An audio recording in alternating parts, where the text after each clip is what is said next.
It was a bright morning in Delhi, and the air carried a special feeling.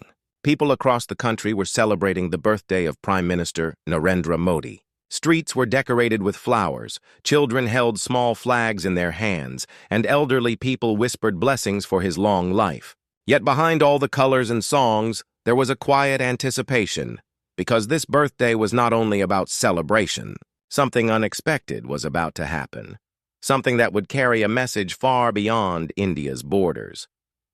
The Prime Minister woke up early, as he always did, and performed his morning routine with calm discipline. He folded his hands before the small idol in his room, closing his eyes for a moment of silence. But even as he prayed, he knew that this day would not be ordinary. Messages of respect had already arrived from across the world, but two stood out in a way no one had imagined. Sundar Pichai, the CEO of Google, and Donald Trump, the former president of the United States, were about to send words that would touch millions.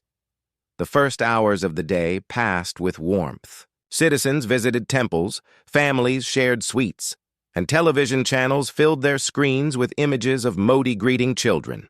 But just as the clock struck noon, a hush seemed to settle across social media platforms.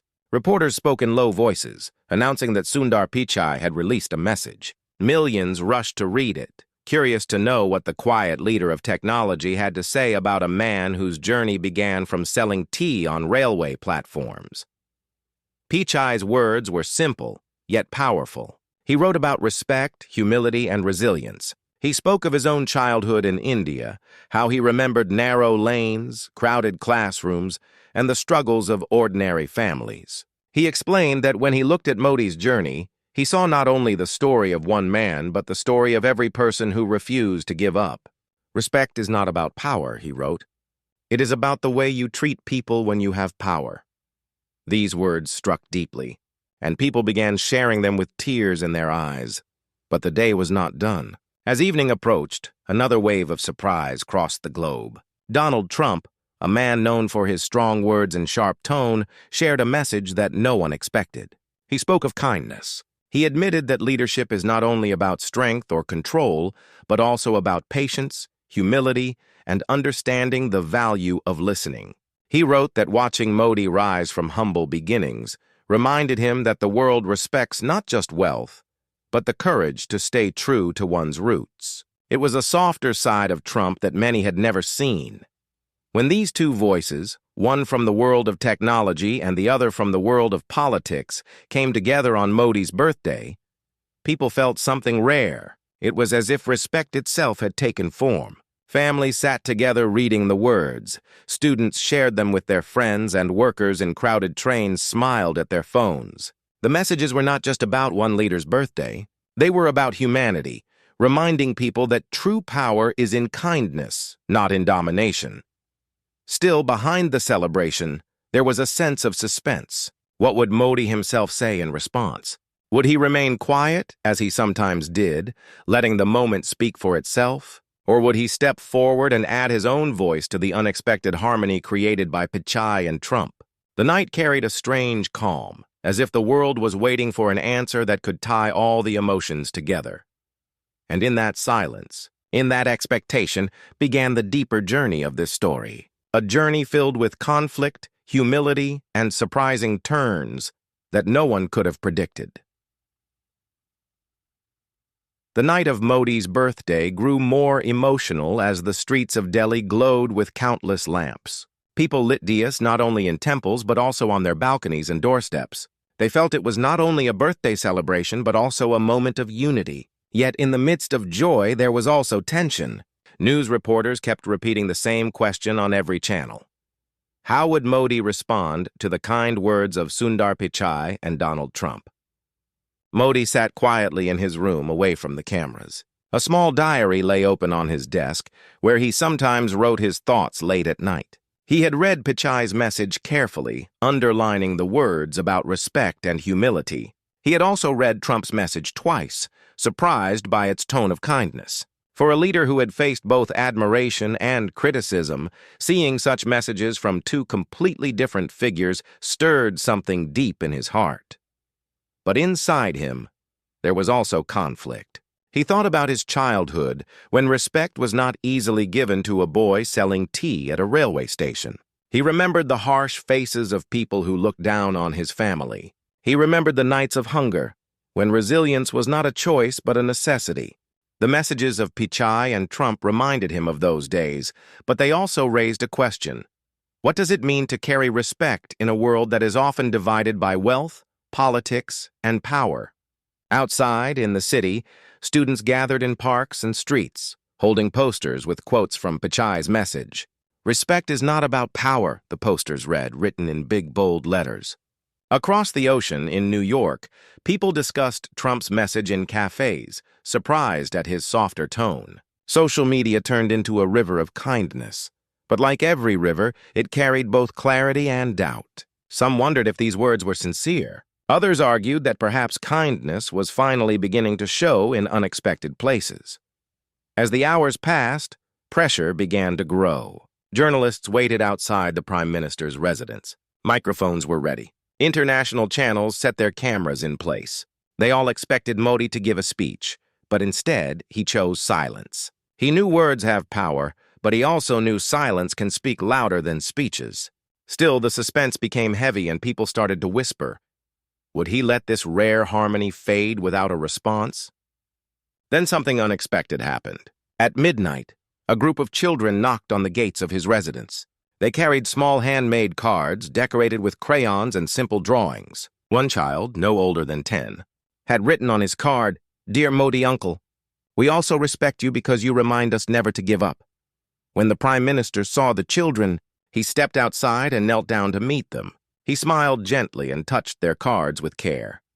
It was in that moment that he realized the answer was not in giving a grand speech, but in showing humility. He turned to his secretary and said, "Let the children speak for me." And so the next morning, the news channels did not show Modi at a podium. Instead, they showed the faces of children reading their simple words of respect. This act touched people even more deeply than any speech could have. Sundar Pichai, watching from California, felt a lump in his throat. Donald Trump, reading the headlines in New York, raised his eyebrows in surprise. Both men had offered words, but Modi had answered with humility. Yet even as people celebrated this gesture, a storm was quietly building in the background. Political opponents began to question the sincerity of the moment. Some claimed it was staged. Others accused foreign leaders of trying to interfere in India's spirit. Whispers of doubt spread quickly, threatening to break the fragile thread of kindness that had just been woven. The story that began with warmth was now entering a more difficult stage. It was no longer only about birthday wishes. It was about whether the world could hold on to respect and humility when doubts, suspicion, and conflict started to rise. The morning after Modi allowed the children to read their messages, India woke up to a wave of warmth. Newspapers printed pictures of the Prime Minister kneeling to listen to the children, and television anchors described it as one of the most humble gestures seen from a leader in years. People across villages and cities felt proud, saying that their leader had chosen innocence and purity over grand speeches. But as the day moved forward, cracks began to appear. Political opponents held press conferences claiming that the event was carefully staged. They said the children were selected and trained. They argued that the humility was only for cameras. On social media, heated debates began. One group said the act was genuine, while the other insisted it was only a trick. The harmony of respect that had begun with the words of Pichai and Trump now seemed fragile, threatened by suspicion. Sundar Pichai, watching all this from California, felt troubled. He had written his message with honesty, hoping to inspire people to see beyond politics. But now, people dragged his words into debates he never wanted. He knew technology could connect millions, but he also knew it could spread division just as fast. He sat at his desk, staring at his computer screen, wondering if he should speak again or remain silent. Donald Trump, too, saw the storm. He was surprised that his rare words of kindness had not been mocked, but instead used as part of a bigger discussion. His advisors asked if he wanted to release another statement, but Trump was uncertain. Showing kindness once was already unusual for him in the eyes of many. Doing it again might seem forced. He wrestled with a strange conflict. Should he protect his image of strength, or should he continue showing a side of himself that few had seen? Meanwhile, Modi stayed calm on the outside, but inside his heart was heavy. He had chosen silence on purpose. He had let children carry his message because he believed innocence could not be corrupted. But seeing doubts rise so quickly reminded him of his own past. He remembered when he was a young boy, trying to help customers at the tea stall, and people accused him of stealing sugar he had never touched. Suspicion, he realized, was always faster than truth. That evening, something unexpected happened. A group of farmers from Gujarat, Modi's home state, arrived at Delhi carrying baskets of soil from their fields. They gathered outside Parliament and spread the soil on the ground, saying, "This is the soil where Modi worked as a boy. This soil is proof of his roots." The gesture shocked reporters. Cameras rushed to cover it, and people across India watched with silent respect. It was as if the land itself had spoken, defending the boy who had once sold tea. Still, not everyone was moved. Opposition leaders grew louder, claiming the farmers were planted by the government. They said the soil meant nothing, that respect had to be earned in action, not in symbols. The air was thick with both devotion and doubt. In the middle of this, Sundar Pichai made his choice. He appeared in a live online interview, his voice calm but firm. He said, "When I wrote my message, I did not write it as a CEO. I wrote it as someone who grew up in India, someone who understands the struggles of ordinary families. I did not write it for politics. I wrote it for respect." His words struck like lightning because they were not political, they were personal. Trump also could not remain silent. In a rally in New York, he surprised his audience by mentioning Modi again. He said, "Sometimes people don't like when you say something good about others. But let me tell you, respecting someone who worked hard to rise is not weakness, it is strength." The crowd went silent for a moment before clapping. For the first time, Modi, Pichai, and Trump seemed connected in an invisible chain of respect. But the conflict was not ending. Behind closed doors, political groups planned to use this moment for their own advantage. They knew that respect could inspire millions, but they also knew it could be twisted into a weapon. The story had reached a point where kindness was shining, but shadows of manipulation were waiting to strike. People across India and the world held their breath, unsure if this rare harmony would survive or collapse under pressure. The fragile flame of respect continued to glow, but the winds of doubt grew stronger with every passing hour. India was divided between those who believed in the purity of the moment and those who thought it was nothing more than a stage act. On television, endless debates raged, and the words of Sundar Pichai and Donald Trump were played again and again, twisted in different directions by commentators who wanted to win arguments more than they wanted to find truth. Modi remained silent, but deep inside he carried a storm of thoughts. He had always believed that respect was something lived through actions, not demanded through words. Yet he could see how quickly respect could be broken when people chose suspicion over trust. He thought of his father, who once told him, "When people throw doubt at you, do not fight with anger. Stand firm and let time prove your truth." Those words echoed in his heart now, but the pressure around him was unlike anything he had faced before. As the conflict grew louder, something unexpected unfolded in a distant classroom in Chennai. A teacher had asked her students to write essays on respect after reading Sundar Pichai's birthday message for Modi. One boy, no older than 12, wrote, "Respect is when you look at someone and see their journey, not just their mistakes." The essay went viral on social media, spreading faster than the voices of politicians. The innocence of the child's words reminded people that respect was not meant to be debated like politics. It was meant to be felt. When Pichai read about the boy's essay, he smiled. It gave him hope that even in the middle of conflict, seeds of kindness could still grow. He shared the essay on his official page, saying, "Sometimes the wisdom of children carries more power than all of us combined." This message reached millions, calming some of the storm. Trump, on the other hand, faced a challenge of his own. After his rally speech, critics back home accused him of trying to change his image for political gain. They mocked him, saying he had lost his edge. For a man known for toughness, this criticism was sharp. Yet, late at night, Trump sat with his advisors and admitted, For once, it felt good to say something kind. Maybe that is not weakness. Maybe it is courage. His words surprised even his closest team, showing that perhaps a small shift had taken place in his heart. In India, the tension reached a breaking point when a large protest erupted in the capital. People marched, holding banners, some in support of Modi, others in opposition.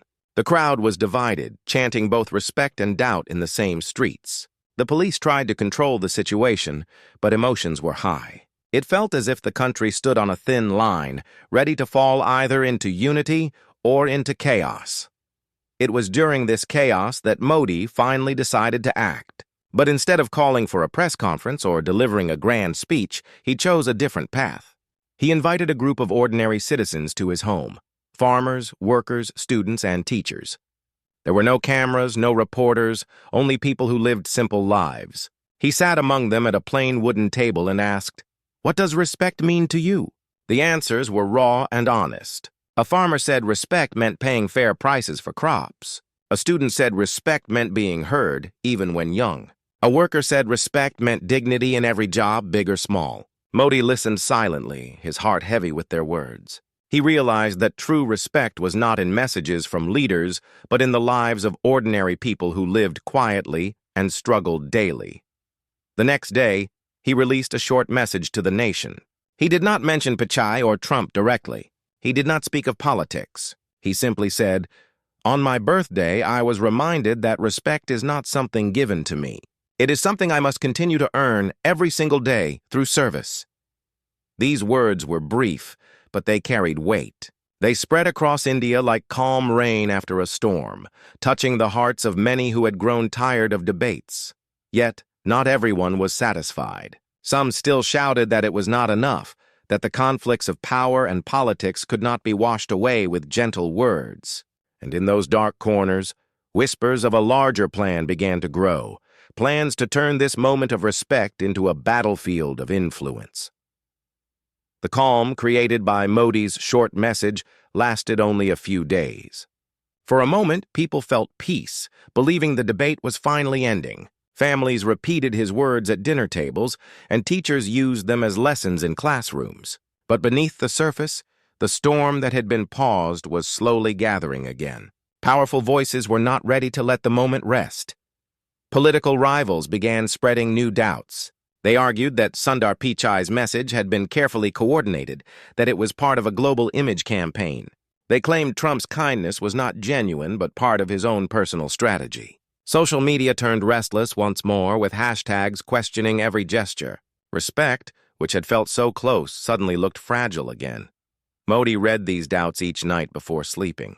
He had grown used to criticism in his career, but this time, the conflict felt heavier. This was no longer about him alone. This was about respect as a value, about whether people could still believe in kindness when the world kept twisting it into suspicion. He thought about the boy who had written the essay in Chennai, about the farmers who had brought soil from Gujarat, about the children who had handed him birthday cards. Their simple truth now seemed drowned by louder, harsher voices.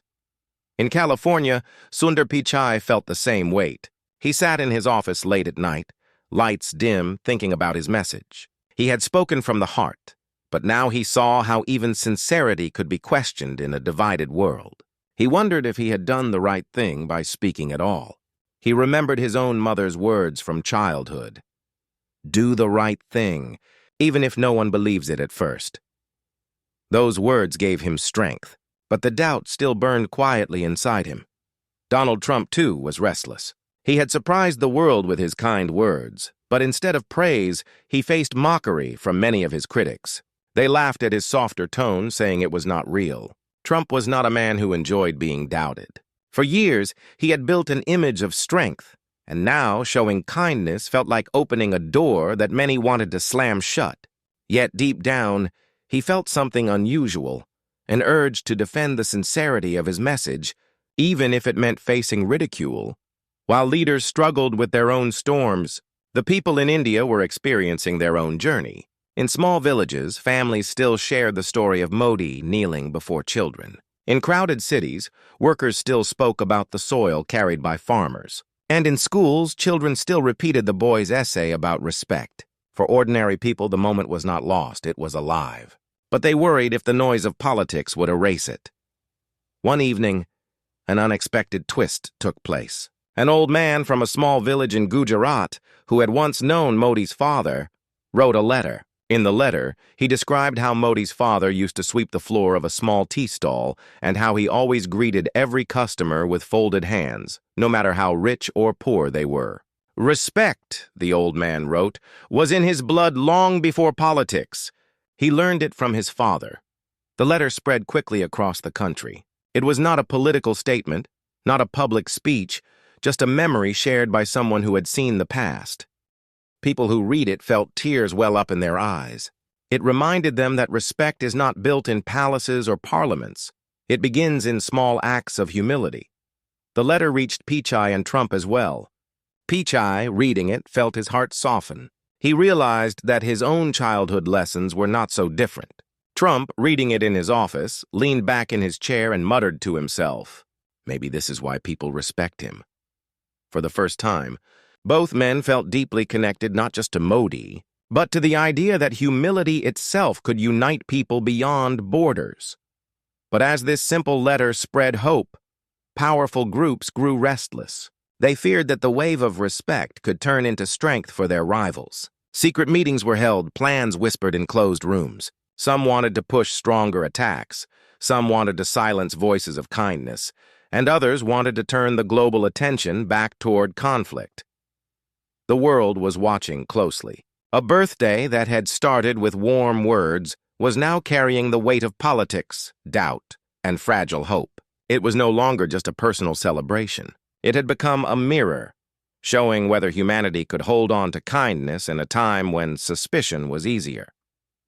The letter from the old man had touched hearts across the nation, but as often happens, light also drew shadows.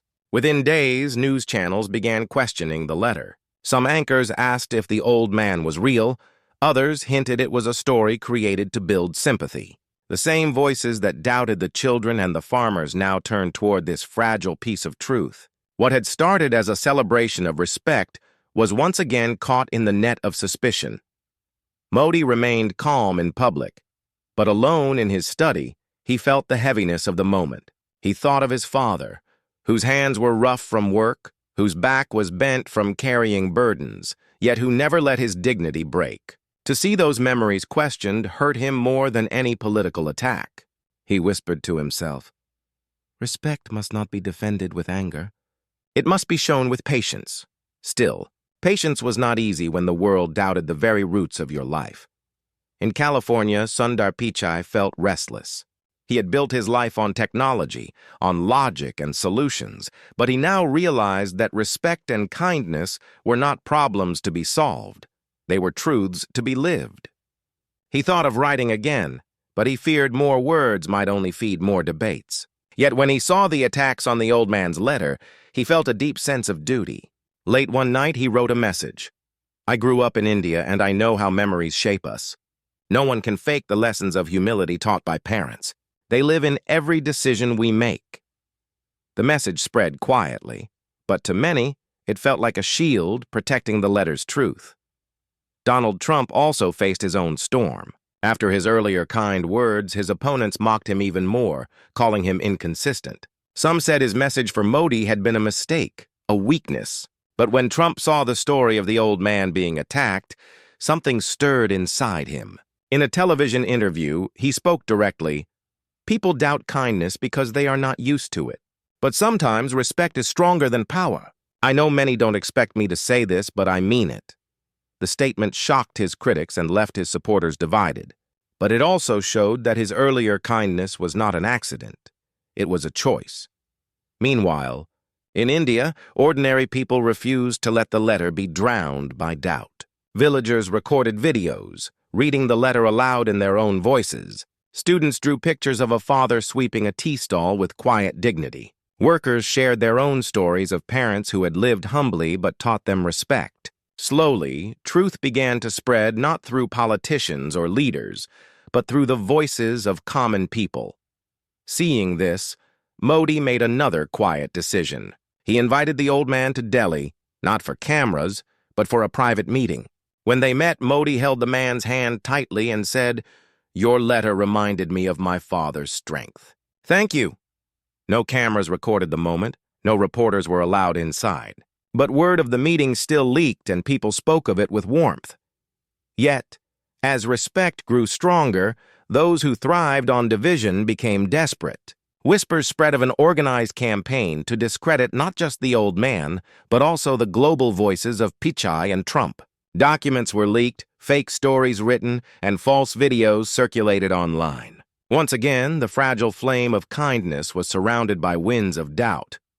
The birthday that had begun with kind words had now turned into a battlefield of truth and lies.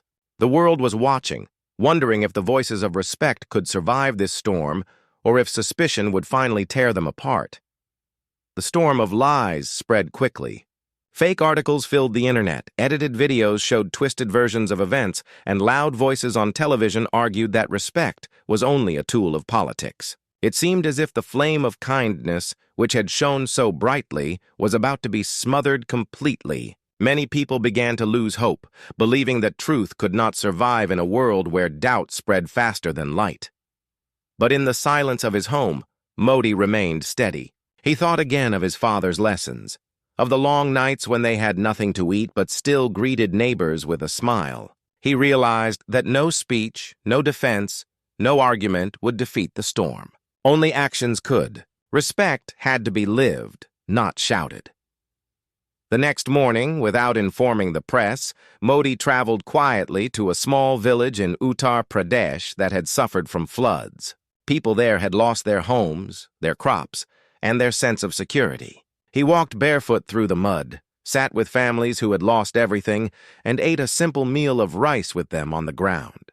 When people begged him to stand on a stage and speak, he refused. He said gently, "Respect is not shown on platforms. It is shown by sitting beside you in your pain." The images of that visit, though not planned, spread across the country within hours. They were not polished, they were not staged, they were raw and real. People saw their leader not as a figure of power, but as a human being who carried their suffering with them. In that moment, doubt began to weaken.